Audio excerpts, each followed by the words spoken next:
Halo teman-teman semua, ketemu lagi di Basket Channel. Kali ini kita bakal ngebahas performance review dari sepatu Diadora With ini.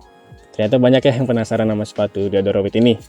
Jadi langsung aja nih kita bahas gimana performance reviewnya. Tapi sebelumnya seperti biasa buat kalian yang belum nontonin video yang sebelumnya yang kita bahas material dan teknologi dari sepatu ini, bisa klik link di atas ini. Dan buat kalian yang belum subscribe, boleh tuh buat klik tombol subscribe di bagian kanan bawah supaya kita nambah semangat bikin video review kayak gini.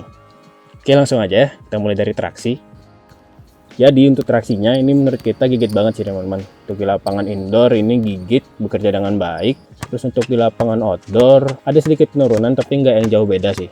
Tetap bekerja dengan baik dan kita nggak ada nemuin masalah slip sama sekali sih selama pakai sepatu ini.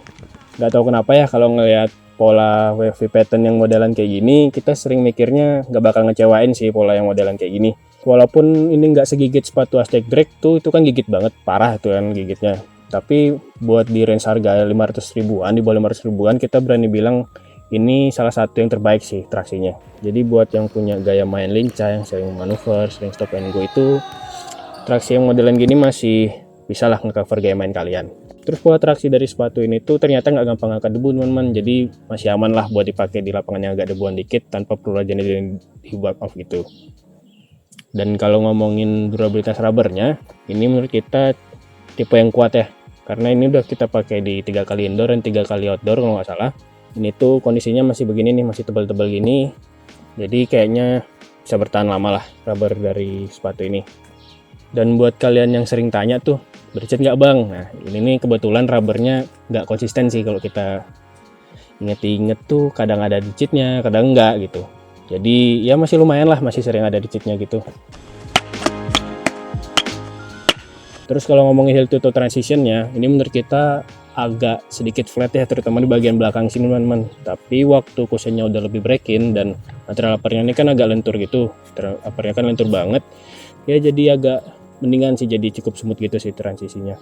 Jadi kayaknya emang outsole sepatu ini tuh lebih ke arah stabil gitu teman-teman, lebih ke stabilitas gitu. Kayak gitu aja sih kalau ngomongin traksi. Kita lanjut bahas cushion. Kalau ngomongin cushion dari sepatu ini, menurut kita ini cukup empuk sih teman-teman, terutama di bagian belakang, mirip-mirip Aztec Drake lah. Jadi empuknya ada, terus curve-nya juga dapat.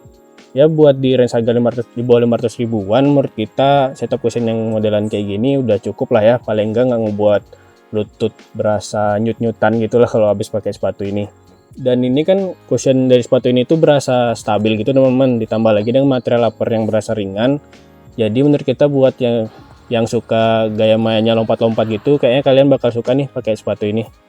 Terus kalau ngomongin upper materialnya, bahan knit dari sepatu ini tuh emang berasa nyaman banget, zero break-in time. Dari awal kita pakai itu bisa langsung nyesuaiin bentuk kaki, dan pastinya sepatu ini tuh breathable banget teman-teman.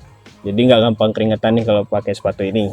Ya emang feel material dari sepatu ini emang nyaman banget, tapi seperti biasa ya, penggunaan bahan knit di sepatu ini kalau nggak didukung dengan support yang baik nanti bakal bisa jadi kekurangan nih, terutama di sepatu basket ya teman-teman. Tapi nanti kita bahasnya di bagian support aja ya. Di luar itu untuk padding sih ini nyaman banget, aman-aman aja. Buat padded collarnya ini kan tebel, terus di padding di bagian lidah juga aman-aman aja. Walaupun diikatnya kenceng, ini nggak bakal berasa sakit. Terus untuk material talinya, ini kan modelannya agak lilin gitu, jadi diikat sekali aja sebenarnya udah kenceng, tapi menurut kita ini talinya agak panjang, jadi mending diikat 2 kali sih biar aman aja.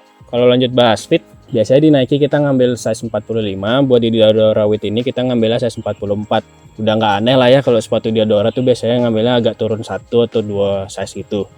Jadi untuk di size 44, menurut kita ini samping kanan kirinya udah pas banget. Untuk di bagian depan juga pas, ya ada sedikit sisa, tapi paling enggak ini enggak bikin kaki langsung mentok gitu kan bagian depan. Jadi buat saran size menurut kita mending ambil turun 1 ukuran ya teman-teman, karena fitnya menurut kita ini udah pas banget. Dan buat turun 2 ukuran menurut kita masih bisa dipertimbangin juga, terutama buat kalian yang suka sepatu modelan agak rapet banget gitu. Mengingat ini juga karena material knit ini kan semakin dipakai bakal semakin memelar gitu kan. Jadi buat yang suka sepatu rapet masih bisa dipertimbangkan buat turun 2 ukuran. Tapi kalau masih meragukan mending dicoba langsung aja ya, karena ini gampang dicari juga. Kalian langsung datang aja ke Sport Station terdekat di tempat kalian. Oh iya, kita agak nemuin sedikit masalah nih di kuncian dari sepatu ini yang bagian depan nih teman-teman. nggak tahu kenapa ini walaupun diikat segimana kenceng pun ini lockdownnya agak kurang gitu, jadi kaki berasa bisa agak bergerak bebas gitu sekali. Kayaknya buat kalian yang suka pakai sepatu yang rapat, mungkin kuncian yang begini bakal berasa kurang nyaman sih teman-teman. Ya gitu aja, kita lanjut bahas support. Untuk supportnya, ini nih bagian yang agak ngecewain dari sepatu ini. Kayak yang kita bilang tadi, jadi bahan material knit ini kan nggak punya barrier gitu, semacam entah itu fuse overlay atau material midsole yang dinaikkan gitu. Jadi ini berasa banget nih waktu kita ngelakuin gerakan pindah arah yang kenceng, kayak contohnya crossover gitu, ini berasa banget kaki berasa agak mencuat keluar gitu teman-teman. Nggak tahu kenapa ya, sepatu-sepatu modelan knit ini mungkin memang agak susah kali ya nyambungin sama fuse gitu atau midsole yang naik gitu ya.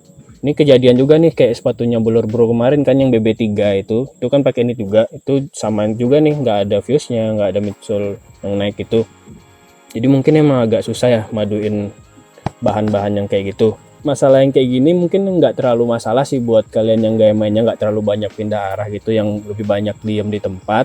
Tapi buat modelan yang guard yang sering pindah arah cepet, lincah mainnya gitu, mungkin ya kalian jangan kaget sih kalau pakai sepatu ini bakal ada feel-feel kaki terkadang berasa keluar gitu teman-teman. Tapi buat support yang lainnya ini menurut kita udah oke banget. Jadi emang standar ya, di bagian belakang ini TPU heel counternya udah kuat banget, tambah lagi dengan sintetis di bagian belakang yang bulat ini yang ada garis-garisnya ini buat support bagian belakang udah aman lah buat ngejaga ankle. Terus untuk outriggernya ini emang bekerja dengan baik, udah kuat dan stabil sih outriggernya.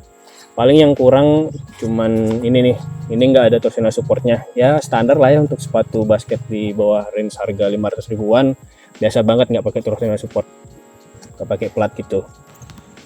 Jadi ya beginilah buat sepatu Diadora Weight ini. Jadi secara keseluruhan dibalik colorway-nya yang mirip sepatu running, ternyata sepatu Diadora Weight ini boleh banget diadu. Sesuai dugaan awal, sepatu ini emang enak buat dipakai basketan. Ya ada kekurangannya, tapi di antara sepatu basket di bawah 500 ribuan yang pernah kita coba, ini kita berani bilang sih kalau ini salah satu yang terbaik, terutama buat di kelasnya ya teman-teman. Ya paling harga awalnya agak tinggi sih yang bikin kita mikir banget buat nyobain sepatu ini. Tapi ternyata sesuai lah sama yang dikasih sama Diadora Weight ini. Apalagi kalau sekarang harganya udah diskon kan, jadi recommended banget nih buat kalian coba. Jadi segitu dulu performance review dari sepatu ini. Jangan lupa untuk like, subscribe, dan share video ini kalau kalian suka dengan video ini. Follow juga IG kita di JP Basket Channel. Semoga basketmu menyenangkan.